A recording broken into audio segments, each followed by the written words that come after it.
आकाशवाणी मुंबई.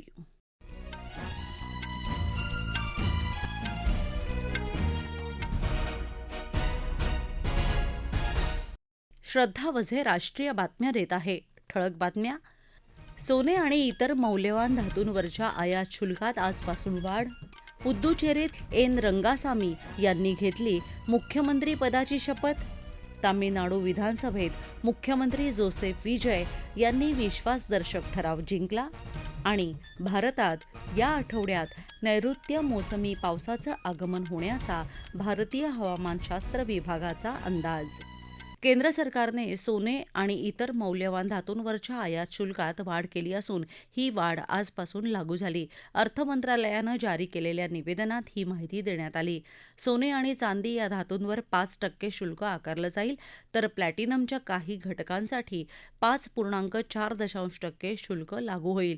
परकीय चलन वाचवण्यासाठी इतर उपाययोजनांबरोबरच सामाजिक कल्याण अधिभार तसंच पायाभूत सुविधा आणि कृषी अधिभार वाढवल्याचं अर्थ मंत्रालयानं जाहीर केलेल्या या निवेदनात म्हटलं आहे.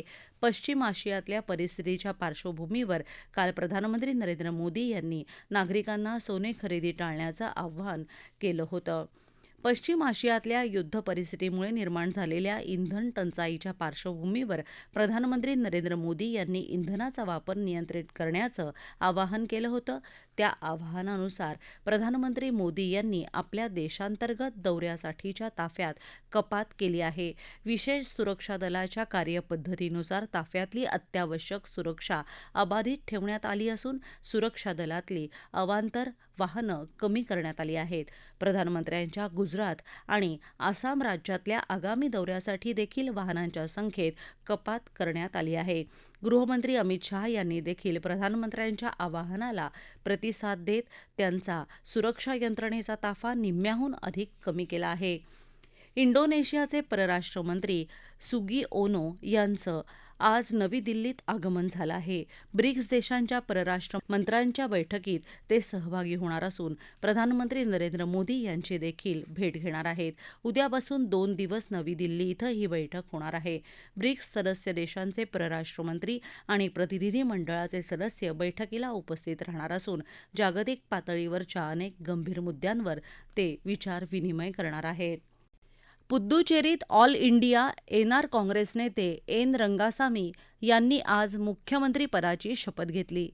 पुद्दुचेरीचे राज्यपाल के कैलाशनाथन यांनी पुद्दुचेरीच्या लोकनिवासमध्ये रंगासामी यांना पद आणि गोपनीयतेची शपथ दिली. काँग्रेसचे मलाडी कृष्णराव आणि भाजपचे एन नमस्सीवायम यांनीही यावेळी मंत्रिपदाची शपथ घेतली. रंगासामी यांची 5व्यांदा मुख्यमंत्री म्हणून निवड झाली आहे. शपथविधीच्या वेळी भाजपचे राष्ट्रीय अध्यक्ष नितीन नबीन, राष्ट्रीय सरचिटणीस BL संतोष उपस्थित होते. तामिळनाडू विधानसभेत मुख्यमंत्री जोसेफ विजय यांनी विश्वासदर्शक ठराव जिंकला आहे. जोसेफ विजय यांच्या TVK म्हणजेच तमिळगा वेत्री कळघम पक्षानं मांडलेल्या विश्वासदर्शक ठरावाला त्यांच्या मित्रपक्षाबरोबरच अण्णा द्रमुकच्या एका गटानं आणि अम्मा मक्कल मुन्नेत्र कळघममधून निलंबित केलेले आमदार एस कामराज यांनी पाठिंबा दिला. ठरावाला 144 आमदारांनी पाठिंबा दिला. 22 जणांनी विरोधात मत दिलं तर 5 जण तटस्थ राहिले. तामिळनाडू विधानसभेत 118 जणांचं पाठबळ आवश्यक असताना आता TVKकडे 144 जणांचं बहुमत आहे. या राष्ट्रीय बातम्या आकाशवाणीच्या मुंबई केंद्रावरून देत आहोत. आकाशवाणी मुंबईच्या एअर न्यूज मुंबई या इंस्टाग्राम पेजवर तुम्हाला दिवसभर महत्त्वाच्या बातम्या वाचता येतील. राष्ट्रीय बातमीपत्रात आपलं पुन्हा एकदा स्वागत. सांगली जिल्ह्यात जत तालुक्यातील मोटेवाडी आसंगी तुर्क इथल्या मरगुबाई यात्रेदरम्यान काल 6 भाविकांचा मृत्यू झाला. अचानक आलेल्या पावसामुळे हे भाविक भिंतीच्या आडोशाला बसले असता भिंत कोसळून हा अपघात झाला. भाविकांच्या निधनाबद्दल प्रधानमंत्री नरेंद्र मोदी यांनी तीव्र दुःख व्यक्त केलं आहे. मुख्यमंत्री देवेंद्र फडणवीस यांनीही या दुर्घटनेबद्दल तीव्र दुःख व्यक्त केलं आहे. या यात्रेसाठी 300हून अधिक भाविक आले होते. यावेळी अचानक आलेल्या पावसापासून बचाव करण्यासाठी काही भाविक एका भिंतीच्या आडोशाला बसले असताना आलेल्या जोरदार वाऱ्यानं झाल्यानं भिंतीवरचे पत्रे उडाले आणि भिंत कोसळली. यामध्ये 6 भाविकांचा मृत्यू झाला तर 20 भाविक जखमी झाले. मृतांमधले 3 भाविक हे जत तालुक्यातले तर 3 जण कर्नाटकातले होते. जखमींना जत, सांगली आणि कर्नाटकातल्या विजापूर इथं दाखल करण्यात आलं आहे. नीट परीक्षेची प्रश्नपत्रिका फुटल्याच्या कथित प्रकरणाची चौकशी करण्यासाठी सीबीआयचं पथक जयपूरमध्ये दाखल झालं आहे. राजस्थान पोलिसांच्या विशेष कृती दलानं ताब्यात घेतलेल्या सुमारे 2 डझन संशयितांची सीबीआयच्या अधिकाऱ्यांनी चौकशी केली आहे. दरम्यान राजस्थान पोलिसांनी या प्रकरणासंदर्भात परिसरातल्या 100 पेक्षा अधिक लोकांची चौकशी केली आहे. केंद्रीय गुन्हे अन्वेषण विभागानं अंमली पदार्थांसंबंधित विविध गुन्ह्यांमधला फरार आरोपी प्रभदीप सिंग याचं अझरबैजान यशस्वी प्रत्यार्पण केलं आहे. सीबीआयनं परराष्ट्र व्यवहार मंत्रालय आणि दिल्ली पोलिसांच्या सहकार्यानं त्याचं प्रत्यार्पण केलं आहे.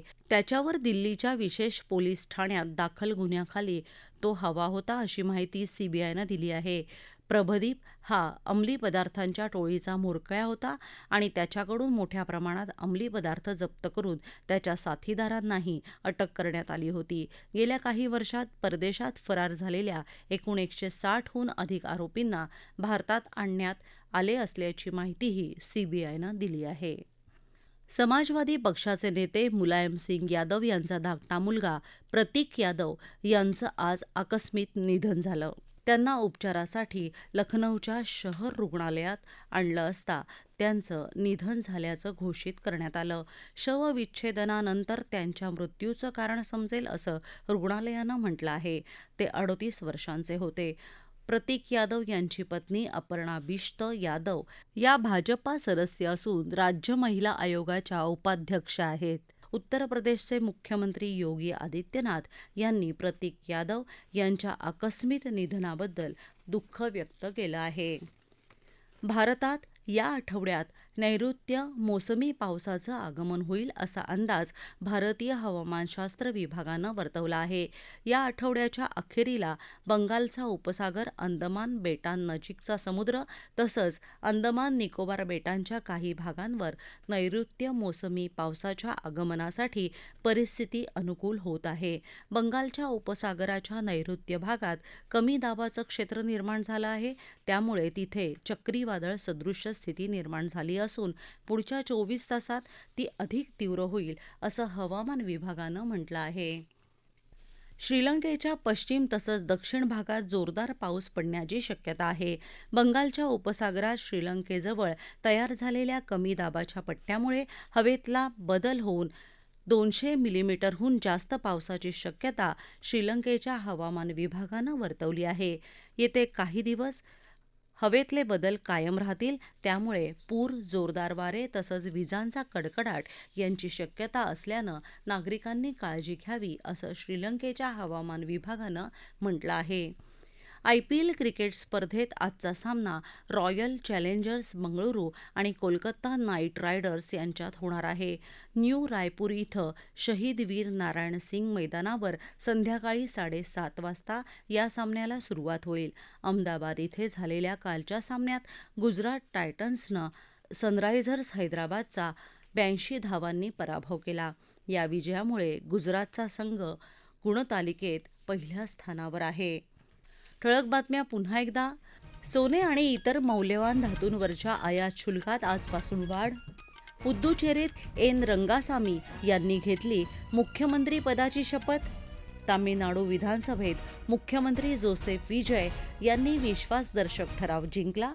आणि भारतात या आठवड्यात नैऋत्य मोसमी पावसाचं आगमन होण्याचा भारतीय हवामानशास्त्र विभागाचा अंदाज. याबरोबरच आकाशवाणी मुंबई केंद्रावरचं हे राष्ट्रीय बातमीपत्र संपलं. पुन्हा भेटूया दुपारी 3 वाजता आकाशवाणी मुंबईच्या प्रादेशिक बातमीपत्रात. नमस्कार.